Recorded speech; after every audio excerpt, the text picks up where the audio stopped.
Hi, this is Pastor Allen. I'm live on Facebook.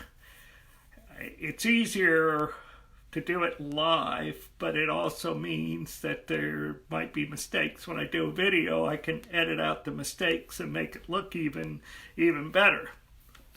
But today is the first day of spring, and I wanted to read a scripture to you as a way of encouragement. This is from Habakkuk chapter 3, verses 17 and 18.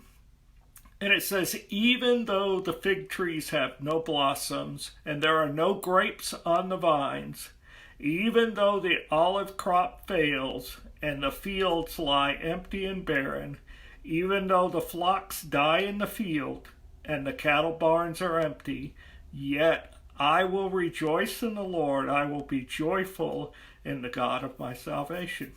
That's great news for us. And, no matter what's going on these days, we need to adopt what the prophet says. Yet I will rejoice in the Lord. I will be joyful in the God of my salvation. Even though the fig trees have no blossoms, which means no figs, nothing to eat, no grapes on the vines, nothing to drink, even though the olive crop fails, no money, and the fields lie empty and barren, and the cattle barns are empty, yet I will rejoice in the Lord. I will be joyful in the God of my salvation. And that's something for us to remember. Now,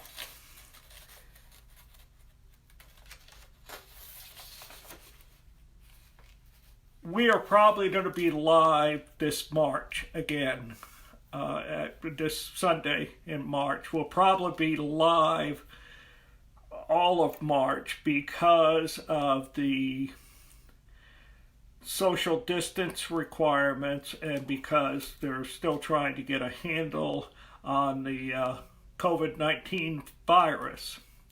And so we will probably be doing more things.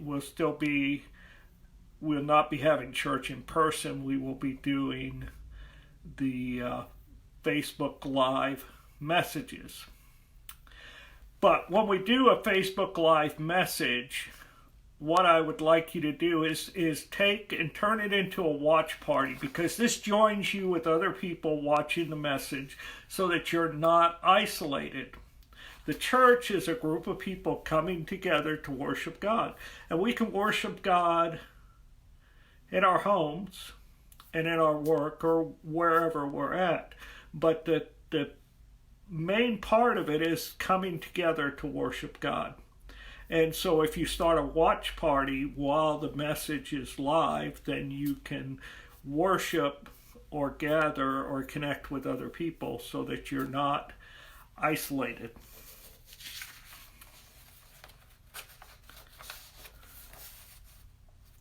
Now, one of the reasons that we'll be doing messages online instead of in person is because the COVID-19 virus.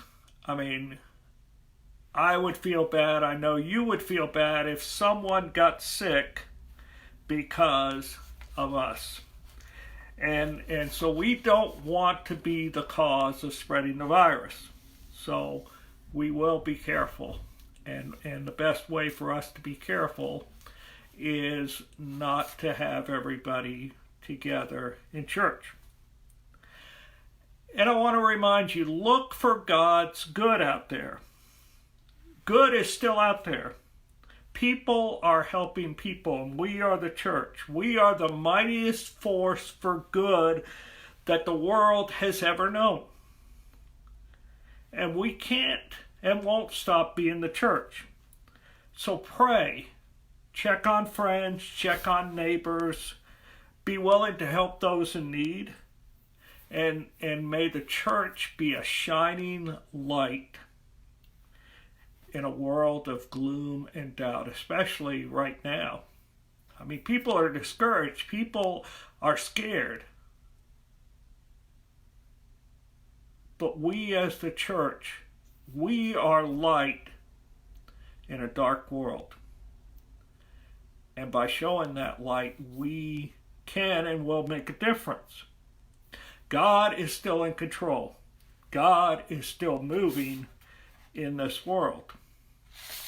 And one final thing, I did start a Paris Israel Church members group page on the Facebook page. And what we'll use this for, I'm not sure exactly, but we'll use it for prayer requests. It's a private group, and it'll be for the church specific items only. So we'll use it for prayer, we'll use it for updates, we'll use it for people that are in need, but you have to ask to join, and it's a private group, and it'll be just for the church people. And so I wanted to let you know that. Also, you can mail in your tithes and offerings.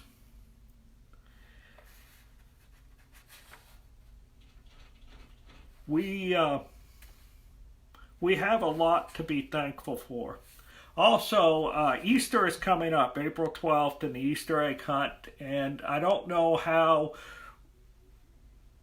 we'll do the Easter egg hunt at this point. We'll have to wait and see. That's still a couple weeks away. So we'll play it by ear, and we'll see how that goes. The Easter Sunday worship,